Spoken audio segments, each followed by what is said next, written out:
Assalamualaikum warahmatullahi wabarakatuh. Kami dari kelompok 2, kelas IP 6A, akan mempresentasikan materi mengenai kebijakan literasi. Untuk memenuhi tugas mata kuliah kebijakan informasi. Saya Humaida Masfia dengan NIM 12310193019. Perkenalkan, nama saya Zata Ifah Nadila, NIM 12310193028. Apa itu literasi? Secara sederhana, literasi dapat diartikan sebagai sebuah kemampuan membaca dan menulis. Namun sekarang ini, literasi memiliki arti luas, sehingga keberaksaraan bukan lagi bermakna tunggal, melainkan mengandung beragam arti. Ada bermacam-macam keberaksaraan atau literasi. Misalnya literasi komputer, literasi media, literasi teknologi, literasi ekonomi, literasi informasi, bahkan ada literasi moral. Literasi dapat diartikan juga sebagai melek teknologi, melek informasi, berpikir kritis, peka terhadap lingkungan, bahkan juga peka terhadap politik. Seseorang dikatakan literat jika ia sudah bisa memahami sesuatu karena membaca informasi yang tepat dan melakukan sesuatu berdasarkan pemahamannya terhadap isi bacaan tersebut. Pentingnya literasi bagi masyarakat. Mengapa literasi menjadi konsentrasi penting bagi masyarakat? Tingkat literasi yang rendah menjadi masalah mendasar dan memiliki dampak sangat luas bagi kemajuan bangsa karena sebagian besar keterampilan dan pengetahuan yang lebih mutakhir diperoleh melalui kegiatan membaca. Masyarakat literat yang terampil mampu membaca, memahami, mengevaluasi, dan menyaring informasi akan dapat menuai manfaat sebesar-besarnya dari sumber bacaan. Bahkan literasi yang rendah juga berkontribusi secara signifikan terhadap kemiskinan, pengangguran, dan kesenjangan di sebuah negara. B. Kebijakan literasi yang tertuang dalam undang-undang. Untuk membangun budaya literasi bangsa, pemerintah Indonesia telah menerbitkan sedikitnya 8 payung hukum terkait kebijakan literasi. Di antaranya adalah Undang-Undang Sistem Pendidikan Nasional Nomor 20 Tahun 2003 Pasal 4 Ayat 5. Disebutkan bahwa pendidikan diselenggarakan dengan mengembangkan budaya membaca, menulis, dan berhitung bagi segenap warga masyarakat. Yang kedua adalah Undang-Undang Nomor 43 Tahun 2007 tentang Perpustakaan Pasal 48 Ayat 1. Disebutkan bahwa pembudayaan membaca dilakukan melalui keluarga, satuan pendidikan, dan masyarakat. Pembudayaan kegemaran membaca di keluarga pun pemerintah harus tetap turun tangan dengan memfasilitasi buku murah dan berkualitas sebagaimana dijelaskan dalam ayat 2. Pembudayaan kegemaran membaca dalam keluarga melalui fasilitas buku murah dari pemerintah sudah bisa dirasakan sejak tahun 2008 silam. Melalui Kementerian Pendidikan dan Kebudayaan, pemerintah secara bertahap telah membeli hak cipta atau copyright penulis buku teks pelajaran dari mulai tingkat SD sampai dengan tingkat SLTA. Sayangnya, usaha pemerintah dalam memfasilitasi pemberdayaan membaca melalui buku murah dan berkualitas baru sebatas pada buku-buku teks pelajaran.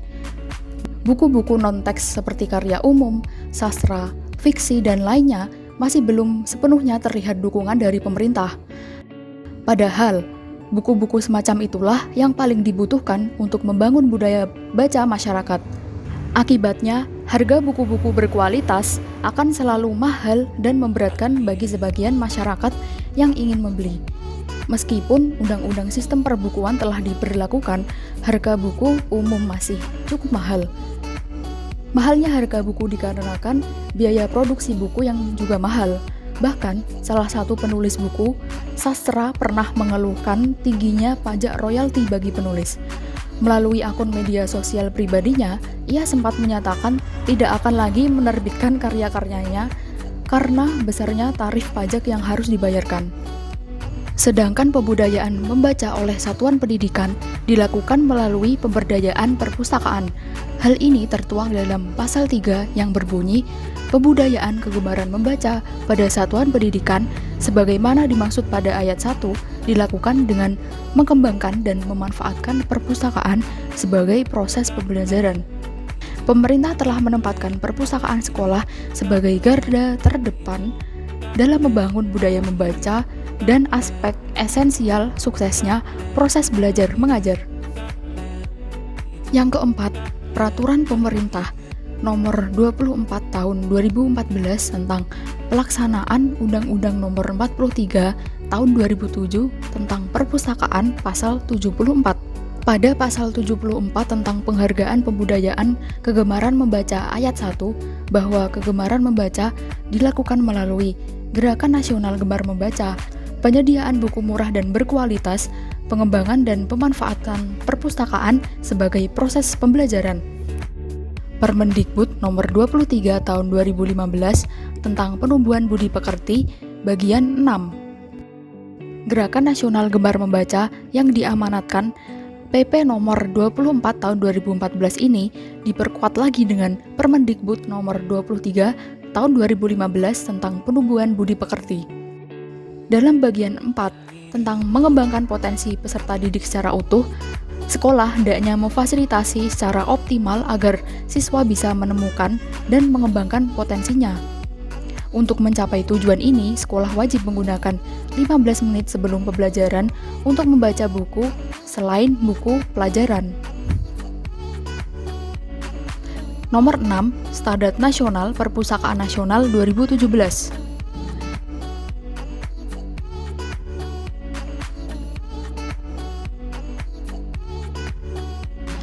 Nomor 7, Panduan Gerakan Literasi Nasional tahun 2017.